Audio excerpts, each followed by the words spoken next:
Hello, everybody.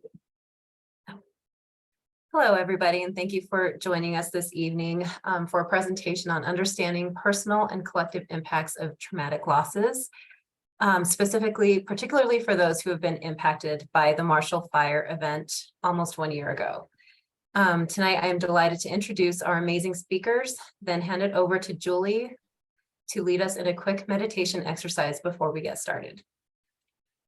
Dr. Jen Matheson owns Matheson Therapy, a private practice in Longmont specializing in grief, loss, and trauma.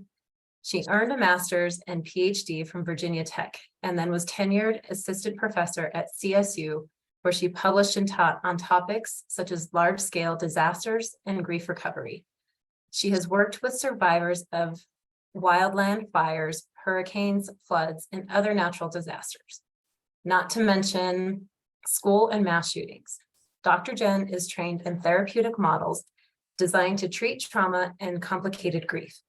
Since January of 2022, she has been contracting with JFS Boulder to provide group EMDR to Marshall Fire survivors and to present several town halls on traumatic stress after a disaster. Dr. Julie Mahoney Thomas is a licensed therapist counselor and has been in the field of death, dying, grief, and loss for almost 25 years. She has been working with hospice for most of her career, supporting those who are grieving through individual counseling and groups, as well as providing supervision and training to volunteers and professionals in the field. Julie holds a master's degree in counseling psychology from the University of Colorado, Denver. She is currently the director of grief support services at Colorado VNA, as well as running a small counseling and consulting practice called The Gentle Way. Now, I would like to welcome Julie to lead us in a grounding and meditation exercise. Thank you so much, Melissa. I am so sorry to interrupt. This is Peggy. I just got an email from somebody that said they're waiting for us to start the meeting. If any of the attendees could raise their hand and let us know that you can hear us. The interpreter is not on the call, so it looks like they're all raising their hands, but our interpreter is not on the call. So I'm not sure what's happening, but I think we will go ahead and continue, and I will try to troubleshoot that with her offline. Thanks. Great. Thanks, Peggy, for being our tech support. Always an adventure with Zoom. So thank you, Melissa, for your introduction. I appreciate that. I am just going to clarify, I am not a doctor, but I play one on TV. No, I'm just kidding. I just want to clarify that I am a licensed professional counselor. And I really want to welcome you all here tonight, to be together to learn a little bit more about what might be going on for you in your grief, in your losses, and as we approach the 1 year anniversary of the Marshall Fire. So, I'm going to start by just talking about these past few years. They've been filled with cumulative, collective, traumatic events in our community. The King Super shooting, which happened in my neighborhood. We've had the sudden death of a well-known community business member, and most collectively and profound being that Marshall Fire, which is approaching the 1 year.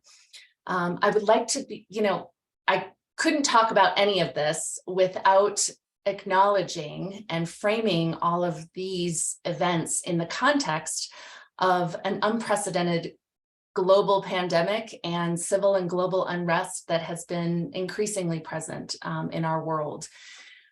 All of that said, it can feel overwhelming to think about all that we have been through. And it's important to be aware of all of these pieces as we enter the conversation today, and you reflect on your personal and collective losses.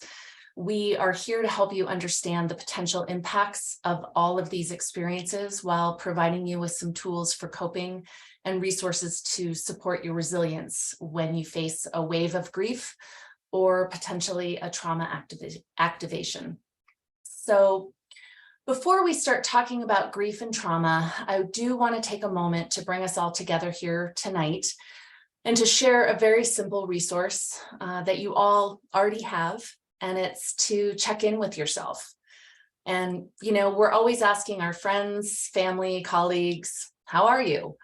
And just a question, when is the last time you asked yourself this question? And did you really listen to yourself? So we're going to take a moment to guide you through a short body scan, a self check-in, a grounding exercise to allow you to come here to this space tonight to talk about grief and trauma, which can be difficult and uncomfortable. So really honoring the courage to be here for yourself, but also knowing that this is something you can take with you and hopefully carry it into these coming days and weeks and years as a self-resource.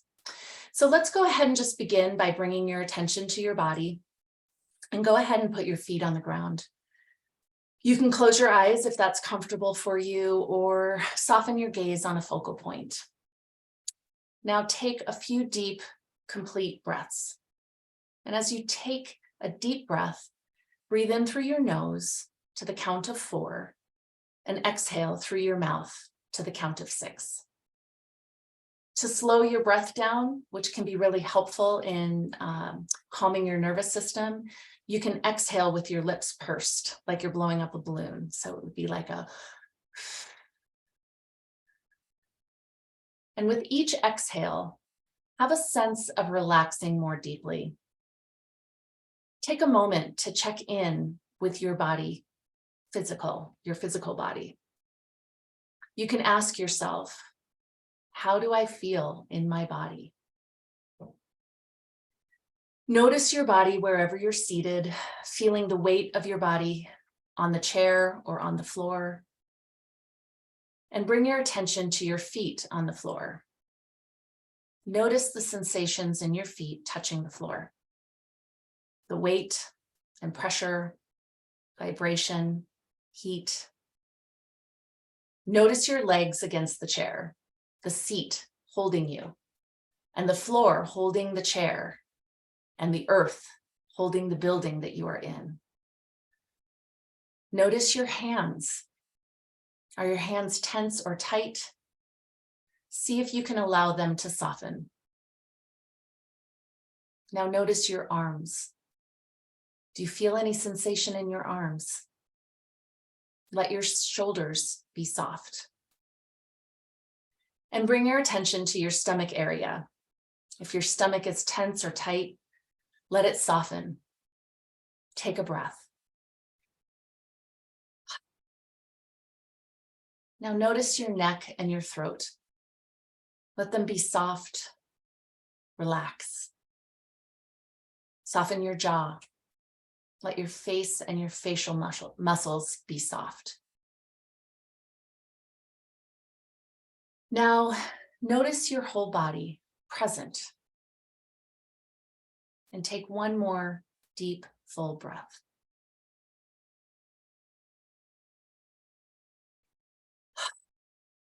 Now I'm going to ask you to check in with your mind and your heart. Is your mind active or is it quiet? How are your thoughts treating you? How is your heart today? Does it feel heavy or tight or soft and open? Allow yourself to listen and hear what they have to say. Be aware of your whole body as best you can, and take another deep, full breath.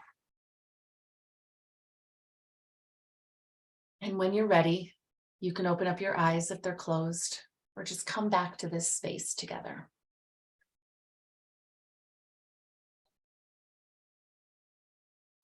So we're going to start tonight by talking about loss, because we can't start to talk about grief without the understanding of the layers of loss.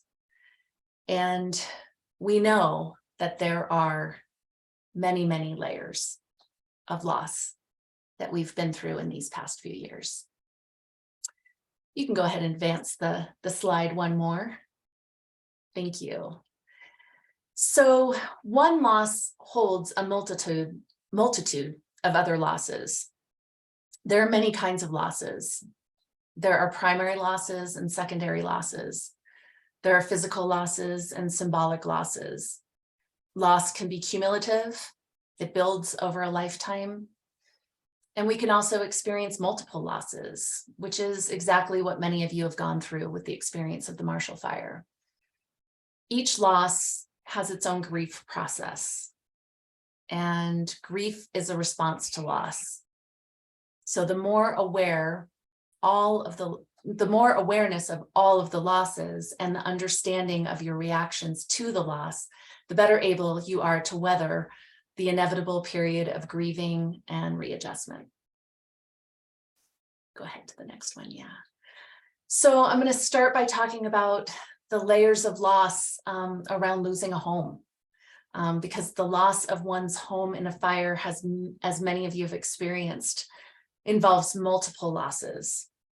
Not only is it a place of residence, but also many other things of value, like photo albums, heirlooms, records and documents, one's wardrobe, books, furniture, and artwork may all be lost.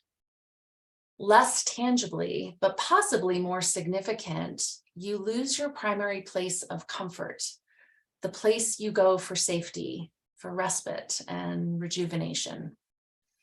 For those of you who experienced the Marshall Fire, this sense of safety and security has not only physically been lost with the loss of the physical structure of your home, but also symbolically due to the traumatic experience of going through the evacuation, witnessing the effects of the fire. All of those can shake our sense of safety and security and have a disconnection to that sense of that comfort that we get from our primary home, from our place of residence.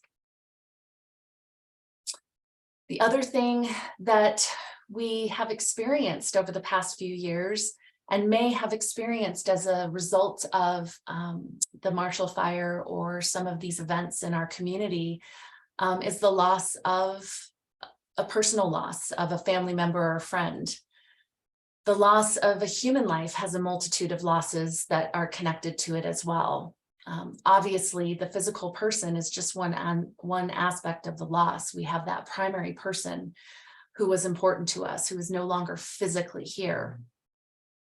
We also lose that sense of companionship, social and family roles, a shared history, as well as plans for the future. Those are just a few of the losses that can be present as part of losing a person. We also are going to talk about the loss of a pet. Many people experienced the loss of a pet in the Marshall Fire. And so often losing a pet goes unrecognized in so many ways. While it can be one of the most profound losses in someone's life, I think that so often animals represent this unconditional love and companionship. It is rare that we have a complicated relationship with our pets, and sometimes we can have complicated relationships with our fellow humans. They are often a witness to our lives as we go through significant periods and can be a source of comfort. So for many people, grieving the loss of a pet can be profound and also can feel really disenfranchised because it's not necessarily recognized as a significant loss. So I want to make sure that that is acknowledged. The other thing that we can experience is the loss of a sense of community or friends. The devastation of the entire neighborhoods that many of you experienced brings with it that potential loss of community. Many of you have moved to other communities while your houses are being rebuilt or remediated. You are in new environments that are unfamiliar and around people who don't share your experiences. Community is the place that we come together when faced with tragedy and find comfort in that shared experience. And this physical space of community has been disrupted. Fortunately, we have some ways of maintaining virtual community, like being on this town hall or weekly meetings with neighborhoods. But many people can really experience that sense of that loss of familiarity the familiarity with your neighborhood, the familiarity with your the stores and the places that you go, possibly your schools, and all that is surrounding that sense of community. Many people who are grieving also may lose friendships because people in our culture do not understand grief and may inadvertently, what I call sort of abandon the person who is grieving to manage their own fears or for not knowing what to do. We are not a culture that knows what to do and how to support people who are going through something difficult. We are not comfortable with being with someone who may be suffering. And so oftentimes that can be another loss that can be experienced as someone is going through the grieving process, to have people who just disappear. And that is another grieving process. And then also the loss of physical health. And, some people may experience health problems related to this traumatic event or something traumatic, whether it's a natural disaster like the Marshall Fire, smoke inhalation, toxic ash exposure, physical injury during evacuation, or whether it is due to chronic stress from the situation. So secondary health issues can develop from chronic stress. And what we know is that that sense of overwhelm and overload, or possibly potential financial impacts that occur as a result of these losses, can prevent someone from taking care of their own basic health. No time to go to the doctor, not able to follow up, can't afford to take care of themselves. And so knowing that that can also result in some of these secondary losses, loss of health and well-being. So any of these losses of such magnitude can't help but affect people in significant ways. But when you have this accumulation of losses with one event, it can feel overwhelming. So no wonder why you're exhausted. So now, as we have identified the many possible losses that can exist with one event or one loss, let's remember that grief is a response to loss. And each loss has its own grief process. And so remembering that and being aware of so many losses, that there's a lot of grieving processes that are happening simultaneously. So I have this definition of grief that sort of encompasses grief as a whole. And actually go back one. It's this one.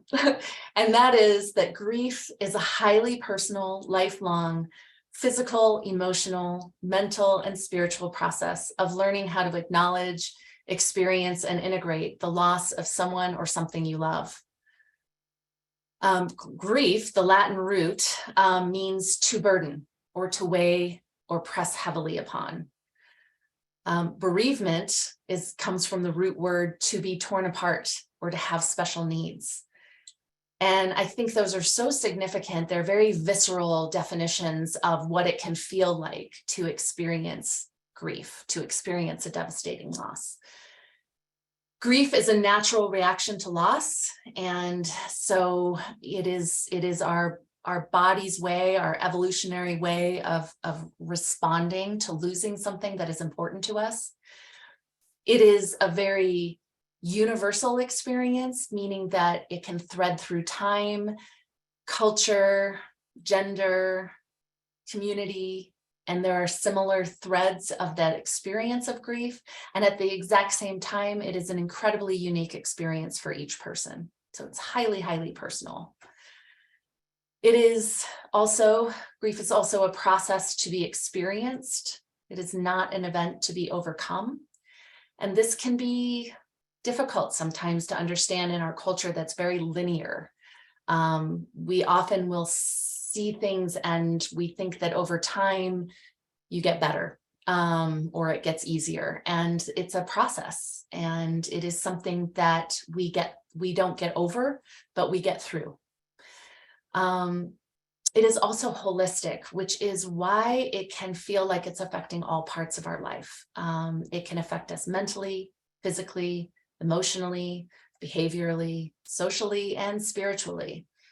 sometimes more in one area than another, and sometimes a little bit across the board in all aspects of our life. And it's also an internal experience of thoughts and feelings. So that is also, it's very unique in that way, but grief is this internal experience of our thoughts and feelings. There's also a shared sense of mourning that happens, that is more of a shared grieving experience. And we witness that and experience that when we come together to share rituals and to experience losses together. So this process of grief is not linear, but it is cyclical, and it comes and goes like waves. Sometimes the sea is rough, and sometimes the tide is high, and other times we can rest in gentler waters. But over time, we learn how to navigate the waves and sometimes anticipate when the big ones are coming. And sometimes we get broadsided by an unanticipated surge. So in other words, we learn to surf.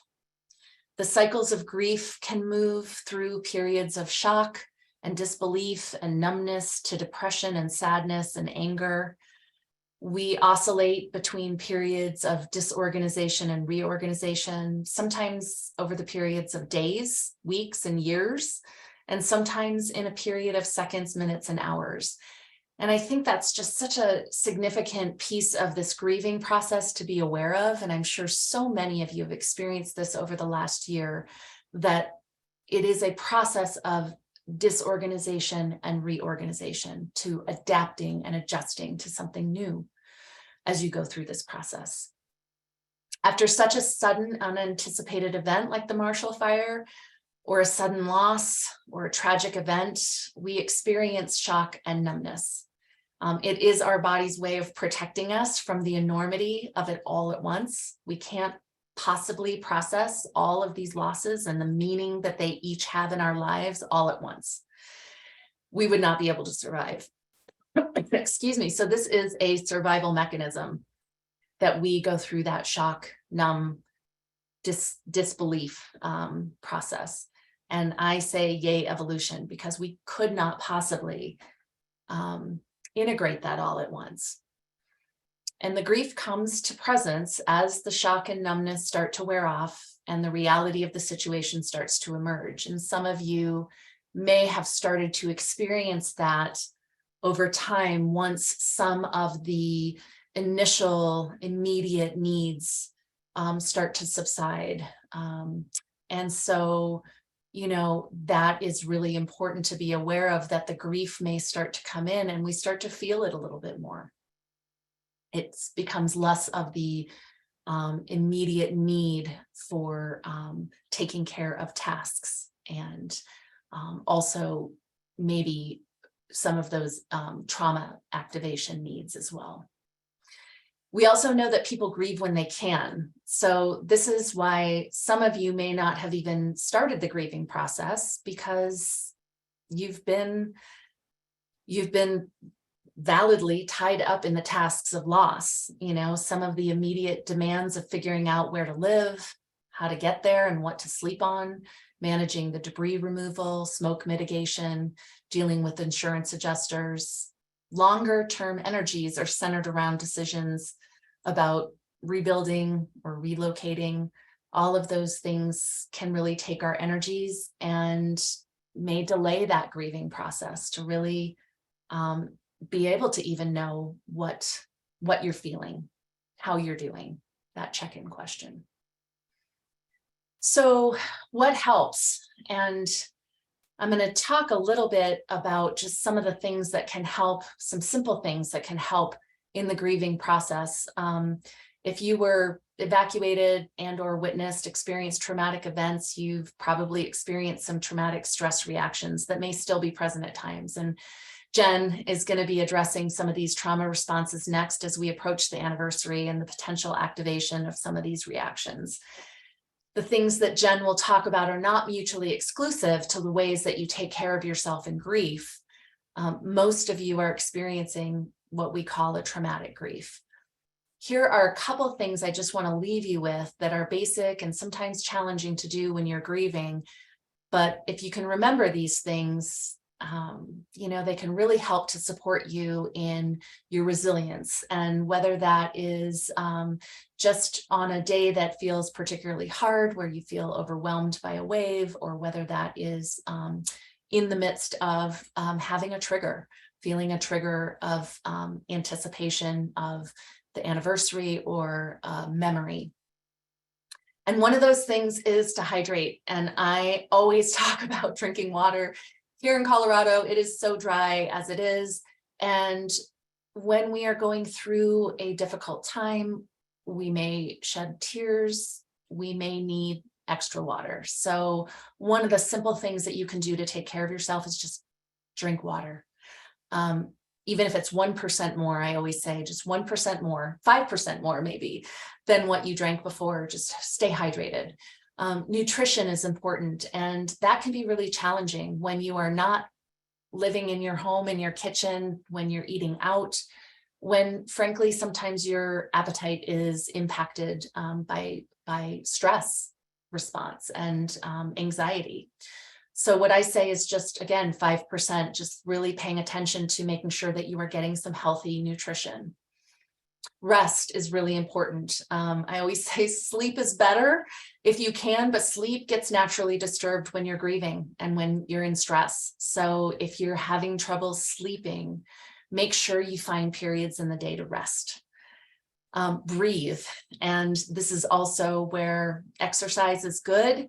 Move your body.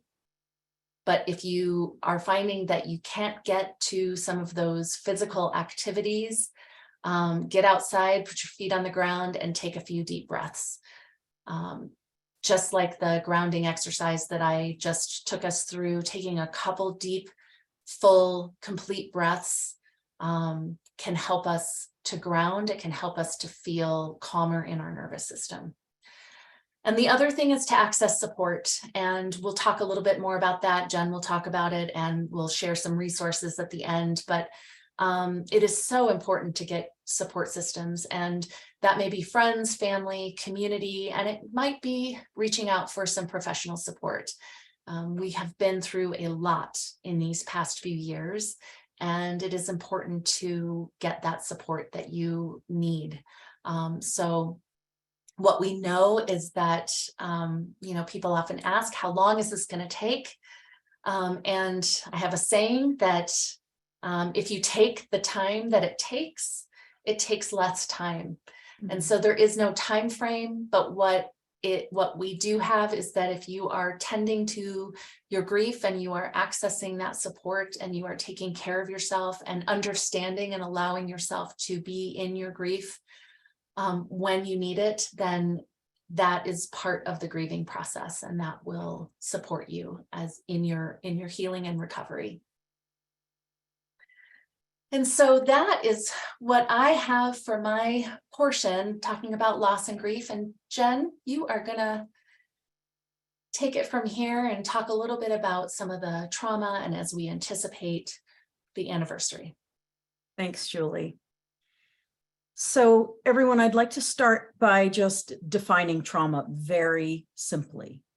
So trauma is, according to the American Psychological Association, it's an emotional response to a terrible event. And in the earliest phase after a traumatic event, shock and denial are typical. We call that period immediately after a traumatic event the acute distress phase. And those acute distress symptoms like shock, disbelief, anxiety, intrusive memories, and lack of focus usually lessen in frequency and intensity over the course of months. By this fall, many of you have noticed you maybe started to feel a little bit better and you were functioning a little better in your daily life. But now that the holidays and the first anniversary of the Marshall Fire are approaching, you might be having another wave of reactions that are causing you some discomfort. So today we're here to talk about what may be happening for you at this later stage of your journey as the anniversary approaches. All of you here today are now anticipating the first anniversary of the fire on December 30th. You may notice increase in distressing symptoms like more memories of the fire. You might feel more sadness, and you may notice what feels like a wave of grief as the anniversary approaches. This is completely normal, and it's known as an anniversary reaction. This anniversary reaction is common for people who have had a significant loss, though the research shows that it's generally a small increase in distress, and it usually goes away within a week or two after the anniversary has passed. Anniversary reactions can include things like intrusions, avoidance, emotional reactivity, and physical symptoms.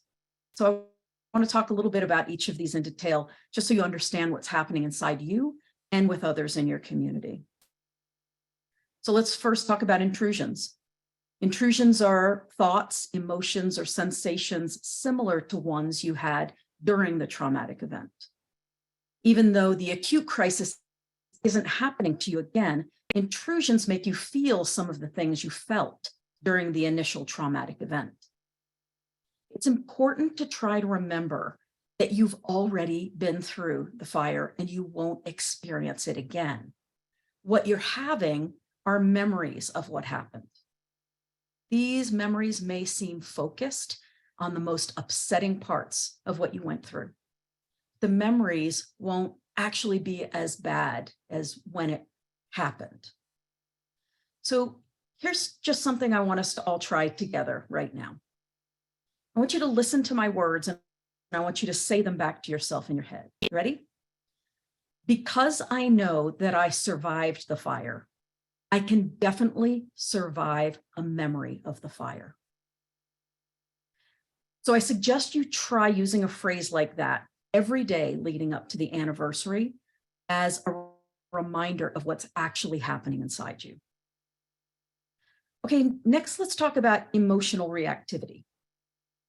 So some of you may notice you're having more emotional reactivity leading up to the anniversary. You may feel a little more nervous, anxious, or edgy. You might have trouble concentrating again, focusing. You might feel unmotivated to do things. You might feel jumpy, impatient. You might even snap at your people or your pets. And you might feel more on guard, like you're preparing for something bad to happen. We call that hypervigilance. You might also worry more. You might become more tearful more easily. You might notice that you're eating a lot more or hardly eating at all because of how you're feeling. These emotional reactions are not uncommon at this stage. And most of you will say you're still functioning in your daily life in spite of some of these unpleasant reactions. Next, let's talk about avoidance. Some people who are approaching the anniversary of a traumatic event experience avoidance behaviors again. This might be similar to some of the avoidance you noticed you were doing right after the fire. You may find that you're avoiding the people, the places, the things that bring you back some distressing memories of the fire and what you lost. It's okay to avoid some things some of the time. But at this stage, the key is to decide whether or not you actually could approach the thing you're avoiding or not. So let's say you're avoiding driving by a neighborhood that you're afraid will trigger you. I want you to try asking yourself, are you avoiding it because you think you might not be able to manage the feelings and reactions that you think you'll feel? Instead, can you imagine that if you actually approached the thing you're avoiding, you could do it, even though it might be a little scary? If that's the case, then see if you can approach it without too much distress. Most people will avoid things because of an irrational fear of how it will feel, but then they realize it wasn't as bad as they were afraid it would be. So try that next time. And last, I want to talk about physical symptoms. So as the anniversary approaches, you might notice you have more body aches, more pains, and you can't easily explain those as things that have been happening all along. It wouldn't be uncommon for you to notice more headaches, more stomach aches, more digestive problems that you didn't have in recent months. You might notice you feel exhausted, you have more muscle tension, and a lot of people are already reporting they're having more trouble sleeping. So kind of like Julie was talking about, what we recommend for physical symptoms like these is to regularly move your body. So take a walk, even a short one, every day if you can. Stretch your body every day if certain parts of your body are really stiff. I want you to think about taking a long shower or taking a soak in the bath. Maybe if you can, get a massage. And sleep is critically important. So get more sleep than you think you need. Try to go to bed a little earlier. Try to sleep in if ever you can. All of this may help alleviate some of those physical symptoms of this anniversary reaction. So while what you've been through is a trauma, it is likely that many of you have improved since it very first began. On the other hand, we can also anticipate that upcoming events might be a trigger for you. So what's a trigger? A trigger is anything that sparks a memory of a past trauma, and your brain perceives it as a threat, and then your body responds, and your mind responds with fear, with panic, with avoidance, and with things like agitation. So as I've mentioned already, one of the biggest triggers for many of you will be the 1-year anniversary of the fire. Remember, we call this the anniversary reaction. So you probably dread how the first anniversary will feel. And you probably are worried about what you'll have to go through on that day and leading up to that day and how you're going to make it through. Another triggering event may be the holidays because they're so close to the anniversary date and because there's often pressure to be happy and to celebrate during the holidays. I've heard many survivors say they just don't feel like celebrating this year. And maybe that's you too. Maybe you don't feel like decorating for the holidays. Maybe you don't want to give or receive gifts. Or maybe the thought of going into a store to shop for gifts where all the sights and sounds are all about the holidays makes you cringe. Maybe you have no interest in trying to force yourself into being happy for the holidays. And even if you don't celebrate the holidays at all personally, being surrounded by all those messages about being joyful, it can be unbearable. Because of what you've been through, all of that is not unusual, and you are not alone.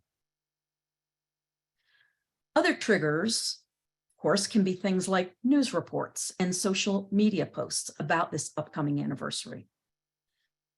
And all of the planned community commemorations can be a trigger for some people. While all of those are helpful to many people, for some, it is a trigger for the trauma that they're still coping with.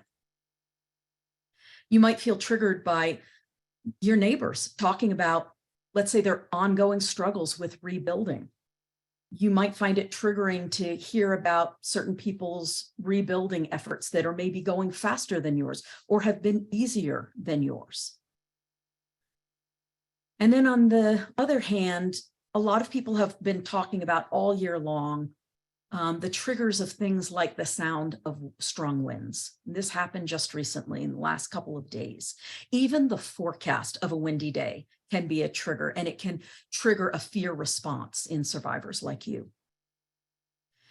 And then finally, this time of year, you might notice that the sight or the smell of a fire in a fireplace can feel triggering.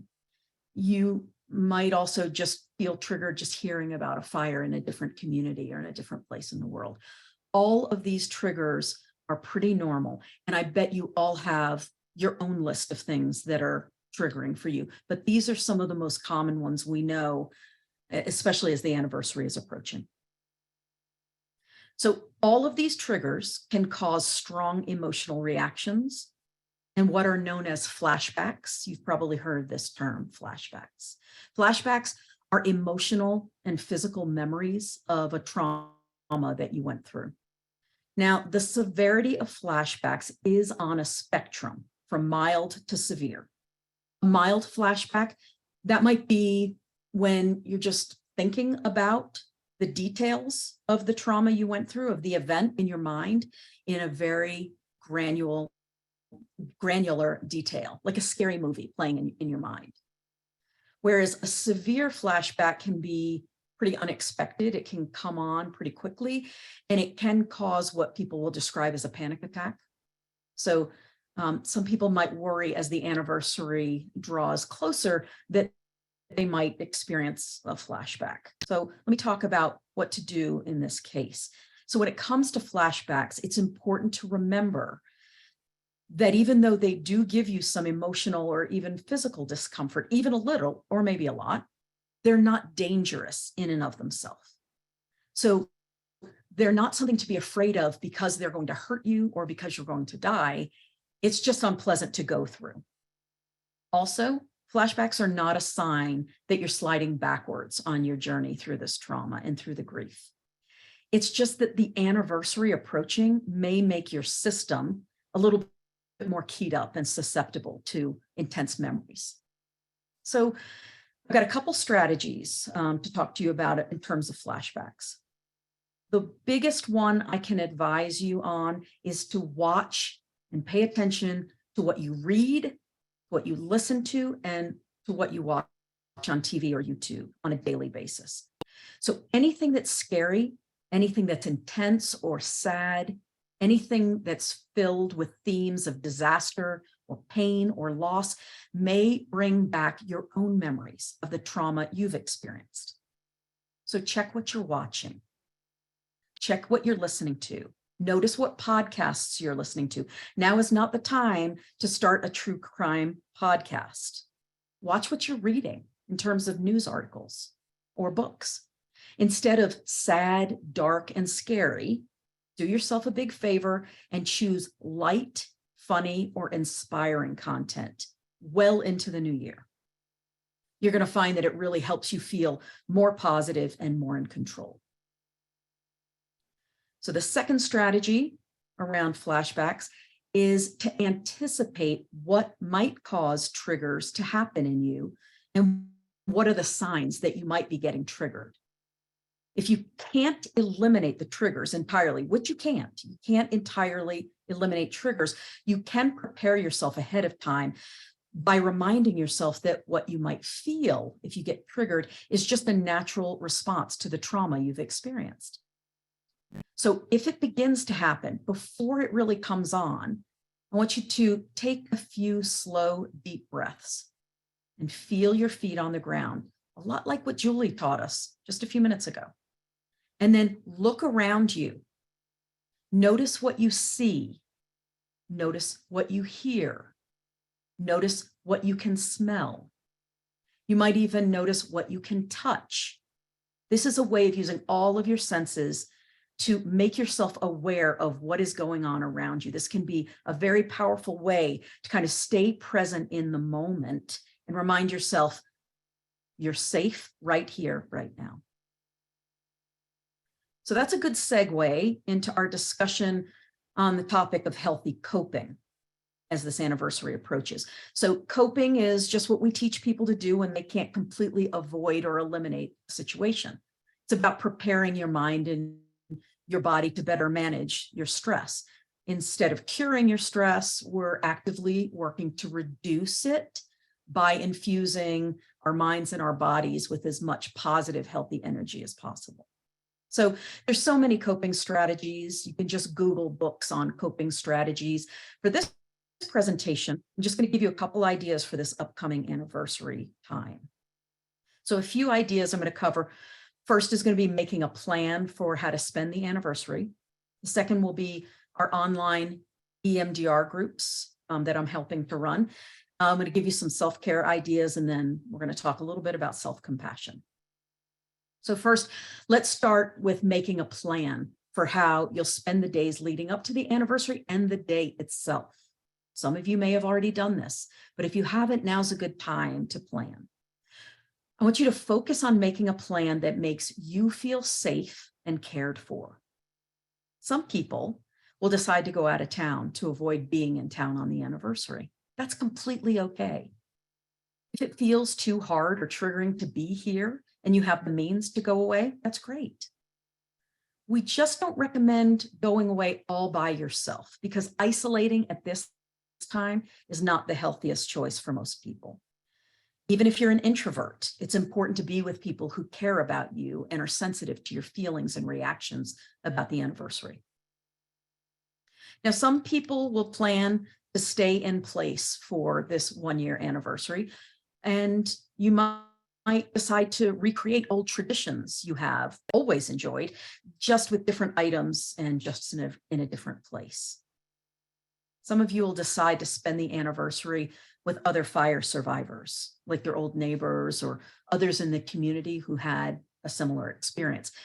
Being with others who get it can feel really comforting and less scary for you. You might decide to commemorate the anniversary and the journey that you've been on with a ritual.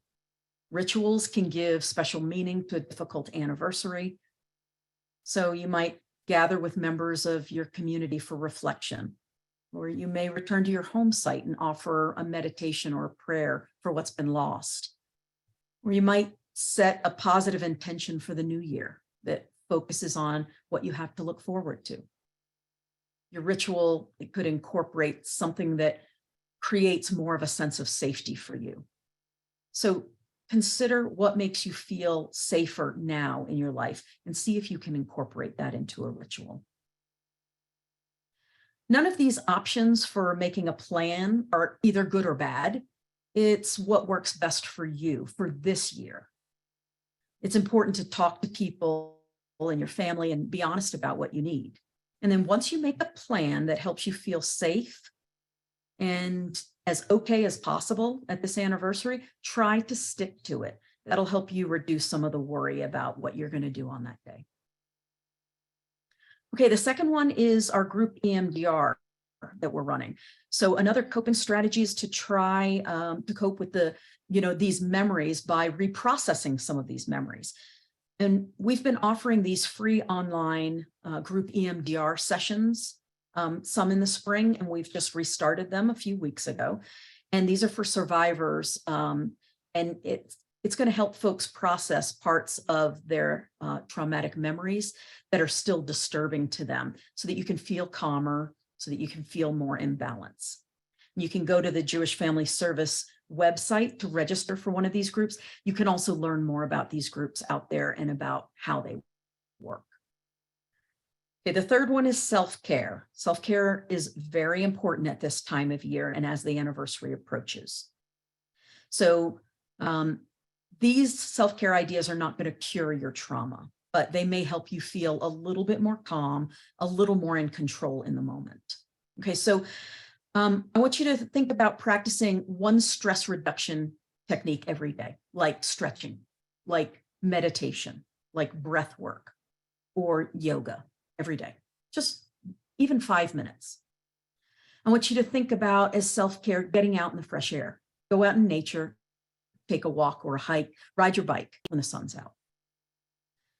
Another piece of self-care is allowing yourself to feel sad, to cry, and to release negative emotions in a healthy way. I want you to think about calling a good listener who knows what you've been through. Don't bottle it up. Try not to avoid your feelings. And if you can't imagine talking to a friend one more time about what you're feeling, then that's a good reason to find a therapist to talk to, because that's what they do. They help you talk freely about what you're going through. Next, try to make just one small decision in a day. Try not to overwhelm yourself with too many decisions, and try not to avoid all decisions in a day. That can help you feel more in control as well. And then I want you to give yourself permission to feel good sometimes. Remember that you can have periods of joy even when you're coping with such devastating loss.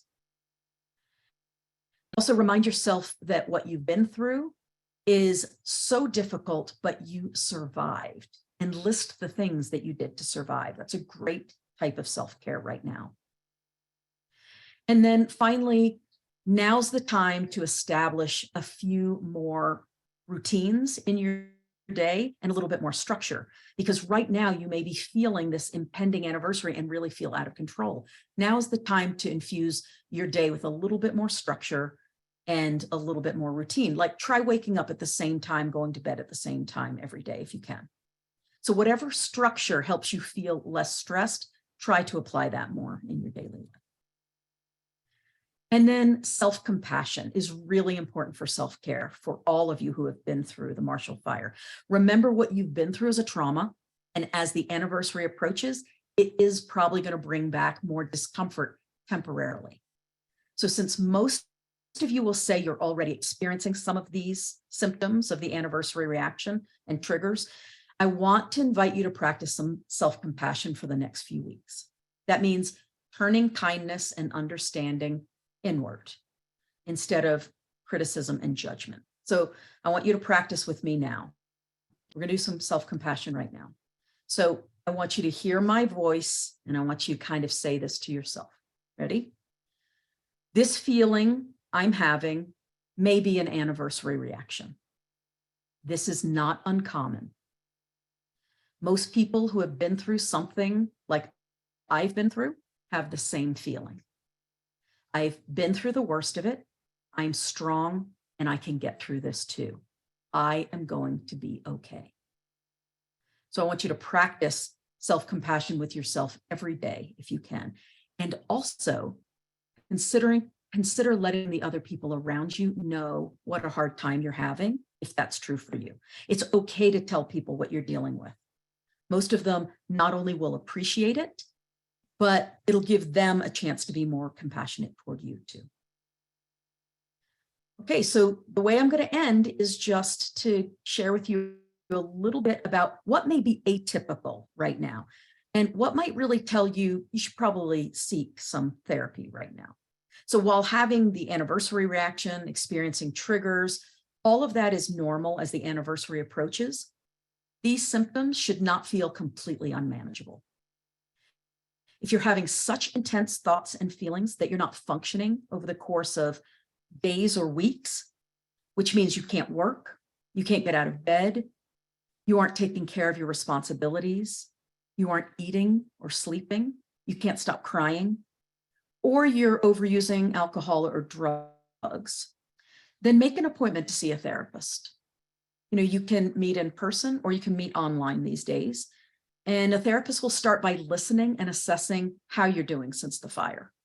They can help determine if what you're experiencing is normal or atypical. And they can help you work on reducing your stress where possible. They can also help you process the grief you're experiencing, including your sense of safety. And then finally, trauma-informed therapists can help you reprocess traumatic memories that are still there with you so you can begin to feel calmer and more in balance. Some of you have already done some therapy around this trauma. And if so, you might notice you need a couple extra sessions in the next couple of weeks just to get extra support in this challenging time. So now I'm going to turn the program back over to Melissa so that she can share with you some of the resources you can access for support. Thank you, Jen and Julie. That was wonderful. So right now, Jewish Family Service and the Community Foundation of Boulder are continuing our Boulder County Crisis Counseling Program. So that includes 10 sessions free for you, whether it's individual or family. And I know with the anniversary, some of you are approaching your 10 sessions. I encourage you to reach out to your insurance companies to see what options you might have. Our Boulder office in JFS is looking to expand our mental health programming. So we are in the works of that. So please feel free to reach out to us if you have exhausted your 10 sessions. Although we cannot continue with the same therapist in the group, we might be able to have alternative options for you. So please reach out to us if you've exhausted your 10 sessions and you are still looking for supports. We are also continuing our virtual group EMDR, as Jen was saying, and she's one of the great leaders that are doing that for us. And we're adding more sessions as needed. So please keep that in mind as well. And you can find all of that information on our website, www.jewishfamilyservice.org. And I think that wraps up our event this evening. I hope this was helpful for everybody. And please reach out to us if you have any questions. You can find my information on the website, and we are happy to help. Thank you, Jen and Julie and Peggy, for putting this together for us.